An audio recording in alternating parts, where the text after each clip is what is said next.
Greetings from an alumni that passed through this campus many years ago, and I live now in the US, and I do come to India quite often. I often work with some of the projects in the campus.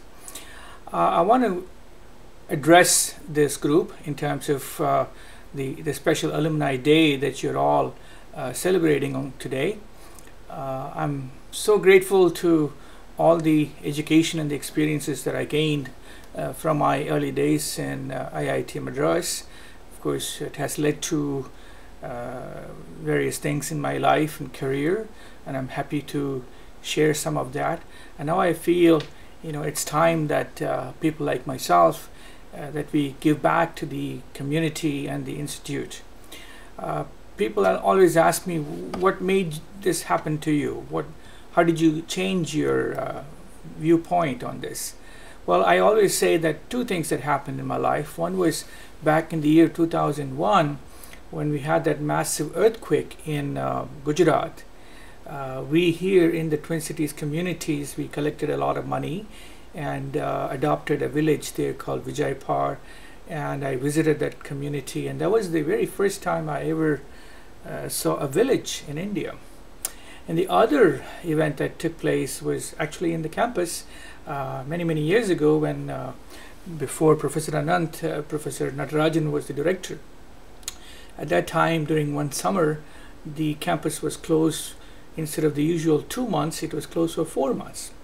And I was told it was because of water shortage. So this is how I got an interest in learning more about our villages in India and also about the water shortage.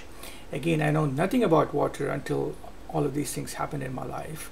So I started with a project in Chennai. This is a long time ago, when the previous Chief Minister Jayalalitha was there. And we tried to look at how to harvest the rainwater. In the 2 years, 2001 and 2002, I read that the city of Chennai had back-to-back drought. In fact, by the end of the year 2002, I hope I am right on those years, people started leaving the cities, particularly on the fringes, and because there was no water. And so I really took it upon myself to do something about it. And I do remember I grew up in Tinagar. When I was a young boy, my mother would ask me to get up at 3 in the morning and pump some water, and that's the only way we could get the water. If I slept longer, there was no drinking water for the day. So along with the rainwater harvesting, which we did successfully, I know I read the Hindu newspaper these days that various places in Chennai, the groundwater is very high, and plus some of the suburbs in Chennai that had salty water or those things with iron content, that has been improved also. In the same way that we started a similar project even before Jayalalitha did this in Chennai at our Tapti and Narmada hostels. And in fact, there is a small well, an old agricultural well, 40 feet in diameter, between the Tapti and the Saraswati hostels. I was there a few months ago. I saw that the Saraswati hostel kitchen was being demolished as part of an overall plan, so it was difficult for me to walk over to that well. So I think the water is one key subject, and also I started moving away from some of the bigger cities into smaller villages, because I found that that's where the drinking water is even more difficult a problem, and of course water is always not available, and if you don't do anything about it, we have to pass.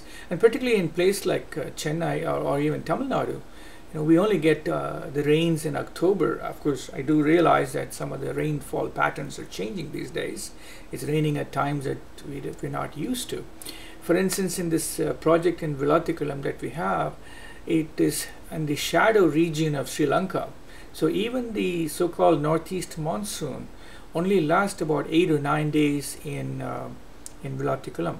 So we have collected, we collect all the water in those 6-7 days, and then we use it. So I think along with the projects, we also been working with the very good Dawn Foundation in Madurai, and they have been very helpful in promoting various projects. one last piece in terms of an appeal to all of you. I want you to think about our community at large, because after all, every one of you studying at IIT, it represents a very unique segment of the population. And so just because we are lucky and happy to be in IIT doesn't mean we forget the other people. They're all your brothers and sisters, and they are my brothers and sisters too. So I always think of, suggest to you, many of you may not have been born in villages, maybe you're all city-born kids.